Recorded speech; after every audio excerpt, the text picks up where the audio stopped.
Welcome to this week's Movie Math, where it was a lovely weekend for Pitch Perfect 2. Yes, the Bard and Bellas showed everyone how it's done, as they massively overperformed to debut at #1, with more money in a single weekend than the first Pitch Perfect made during its entire domestic run. What's more, the $70 million haul put the low-budget sequel, made for just $30 million, in league with much more lavish femme-friendly productions like Maleficent and Cinderella. Disney must be salivating at the potential gross for their upcoming Beauty and the Beast, which will be its first live-action fairy tale musical. And of course, this is just more evidence that women have become a force to be reckoned with at the box office, and perhaps soon behind the camera as well. This is, after all, proving to be a great year for female directors. First with Sam Taylor Johnson's 50 Shades of Grey, and now Elizabeth Banks with her directorial debut here. Pitch Perfect 2's success will also surely put upcoming fellow female comedies Spy and Trainwreck in a good position when they hit theaters in just a few weeks. And we'll see if they can keep this momentum going, or, well, let's just say it would suck to be the one to slow this thing down. Ironically, Pitch Perfect 2 overshadowed Mad Max Fury Road, which also features strong female characters, in particular Charlize Theron's Furiosa. Perhaps Warner Brothers made a mistake not playing up her role more in the marketing campaign, although one can understand their initial decision, as Theron is not a box office draw, only scoring when she's part of a bigger, flashier package. In fact, Mad Max Fury Road's second-place finish was a harsh reminder that things like star power, brand recognition, and mainstream appeal are more important than critical acclaim and creative risk-taking. Perhaps that's why Pitch Perfect 2 besting Mad Max Fury Road hurt so much for many who feel it should be the opposite, which led to things getting ugly as the box office numbers came in. Pitch Perfect 2 was labeled a lame sequel whose success epitomized the decay of modern-day culture, while others accused Mad Max Fury Road of being an overhyped fanboy flick whose impressive Rotten Tomatoes score was suspicious, pointing out that Warner Brothers does own the website. In reality, though, what we really have here are two great films, the primary difference being that one is stronger from a business perspective and the other from a creative perspective. Hollywood would be ecstatic with Mad Max Fury Road's debut if the film didn't have a budget of $150 to $200 million. It actually opened on par with last year's Lucy, but that film did have star power with Scarlett Johansson.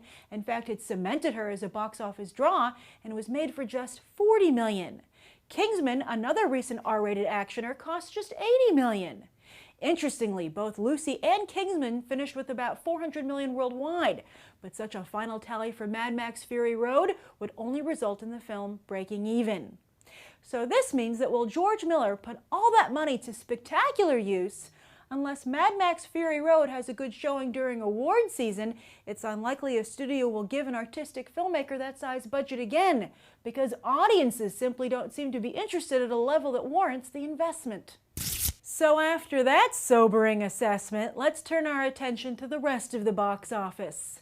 Avengers Age of Ultron fell another 50% in its third weekend domestically, yet thankfully joined the billion-dollar club worldwide. And with that, many industry trades are closing the book on Ultron, as its box office numbers aren't that exciting otherwise.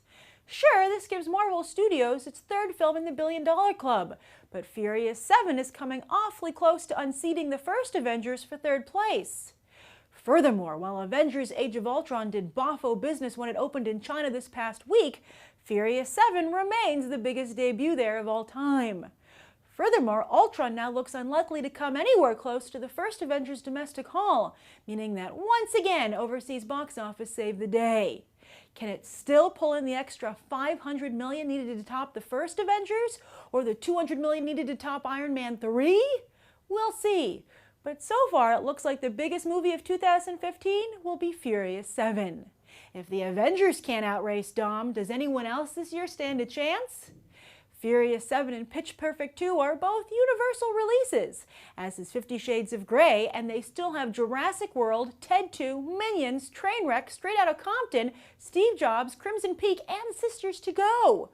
Wow! All the other movies this weekend found themselves fighting over scraps, with Home faring the best with just a 12% drop. Slowly but surely, the DreamWorks animation film is crawling towards the 400 million mark, which it needs to reach to qualify for sequel consideration. And thanks to an additional 190 theaters, Far From the Madding Crowd popped up into the top 10, hoping to make some waves ahead of a very crowded award season. Yes, as a summer debut, it really is far from the Madding Crowd. As for this coming weekend, we have another strong matchup with Tomorrowland versus Poltergeist, with Disney expected to be victorious. Both will have to contend with Pitch Perfect 2, though, which, thanks to its massive debut, will be right in the thick of things, even with a 50% drop. And that's the weekend box office, breaking down Tinseltown. I'm Grace Randolph, and we just did some movie math. As always, thanks for watching, and I hope we'll go beyond the trailer for these other top movies.